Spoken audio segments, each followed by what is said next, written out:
Sup everyone and welcome to Journeys to Forgotten Worlds.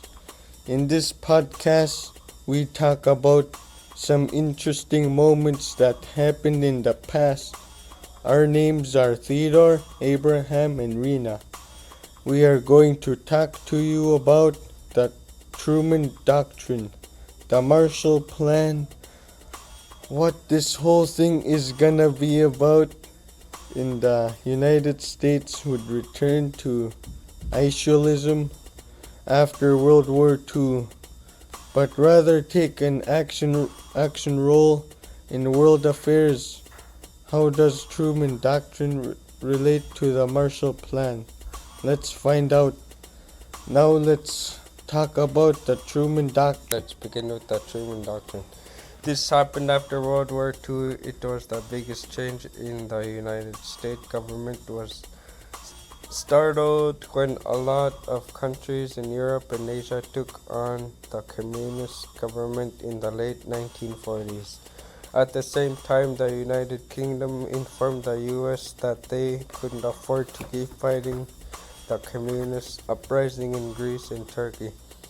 The Soviets' failure to remove their troops from the northern Iran in early 1946.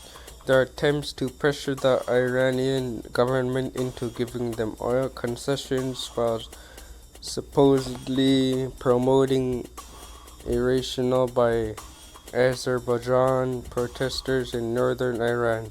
Their attempts to pressure the Turkish government into giving them base and transit rights through the Turkish Straits, and the Soviet government's rejection of the Doctrine plan for international control over nuclear energy and weapons in June 1946 were in particular for setbacks that effectively destroyed any chance of establishing a lasting post-war cooperation with the Soviet Union. Let's talk about when the president released the Truman Doctrine. President Truman released what would be called the Truman Doctrine. By taking this action, the U.S. ended a century and a half of isolationist foreign policy in America and sent a message that its place on the international scene would not stop with World War II. Truman Doctrine arose to give a speech to the President on March 12, 1947. It was the immediate cause for the speech for the British government. On March 31, they would no longer have military economic power from the Greek Communist Party. Truman would also ask for assistance from the Greek government to help the communists. The end of British funding to Greece was an opportunity for the Truman administration to reset American foreign policy, given increase in ties with the Soviet Union and the evident Soviet participation in Greek and Turkish issues. Therefore, in his speech, President Truman asked Congress to support the movement of American military and civilian people and equipment to the area, as well as to provide $400 million in help to the Greek and Turkish governments. Truman provided two reasons for his request. He argued that the communists win the Greek Civil War would put at risk Turkey's stability in politics, which would threaten Middle Eastern security. With the region's great threat to American national security, this could not be tolerated. What was the Truman's argument about the rule of law? Truman argued that an increase of the rule over law would damage the basis of international peace as well as the security of the United States. So the U.S. had to duty to support free peoples in their fight against totalitarian governments. It became the policy of the United States to support free peoples who are resisting attempts at slavery by armed minorities or by outside pressures, as stated in the Truman Doctrine. since American national security now depended on more than the physical protection of American territory. Truman argued that the United States could no longer accept the Soviet Union's forced advance to dictatorship into free independent states.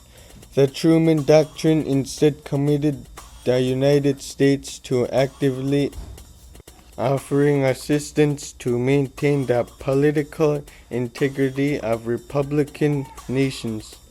When such an offer was judged to be in the best interest of the United States, breaking with the established practice of avoiding significant foreign commitments outside the Western Hemisphere during peacetime.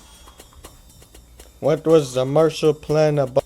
Due to the damage caused by the war, Europe was exposed to both internal and external communist threats in the first few years following World War II. On June 5, 1947, Chief of State George C. Marshall called for a whole worldwide plan to rebuild Europe in a speech to the Harvard University graduating class. Congress passed the Economic Cooperation Act in March 1948, allowing funds for the remodel of Western Europe that would eventually total over $12 billion. This was caused by the fear of communist growth and the sudden fall of European economies during the winter of 1946 and 1947. The Marshall Plan reignited European industrialization and brought large investments in the region. It stimulated the U.S. economy by making markets for American goods. The participation of the Soviet Union in East Europe was initially possible. The Soviet concern for potential U.S. economic dominations of its European satellites and Stalin's unwillingness to open secret society to doom Western.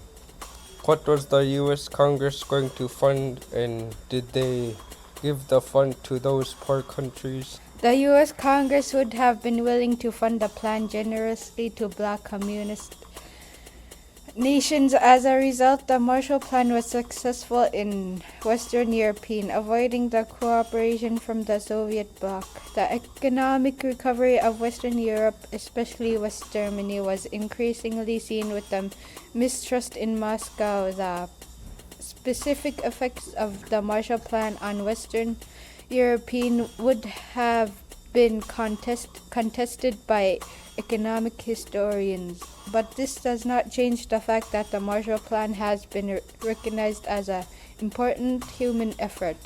The only general to ever win the Nobel Peace Prize was Secretary of State Marshall. The Marshall Plan accepted and established the idea of U.S. foreign aid programs, which are now important part of American foreign policy. Now that we talked about the Truman Doctrine and Marshall Plan, AJ, can you tell us about the NATO affecting the Truman and Marshall Plan?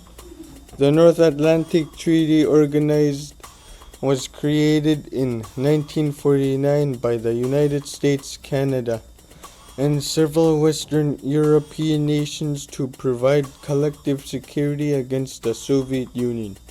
NATO was the first peacetime military alliance the United States entered into outside of the Western Hemisphere. After the destruction of the Second World War, the nations of Europe struggled to rebuild their economies and ensure their security.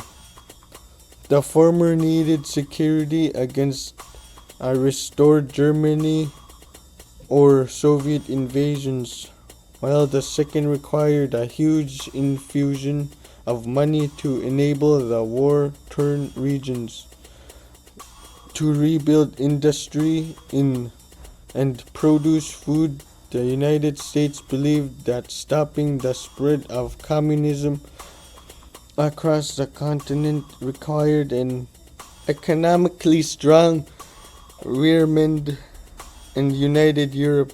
The continuing civil war in Greece along the tightness is Turkey-led President Harry S. Truman maintained subjugation. Now how did the Soviet react to the communists during the Civil War?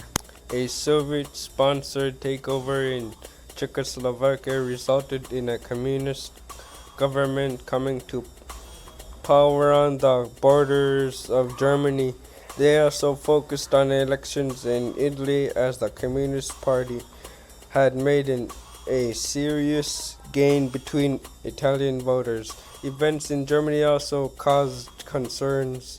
The tendency and governance of Germany after the war had long been discussed, and in mid-1948, Soviet head of government Joseph Stalin chose to test Western resolve by implementing an investment against West Berlin, which was then under joint U.S., British, and French control but surrounded by Soviet-controlled East Germany.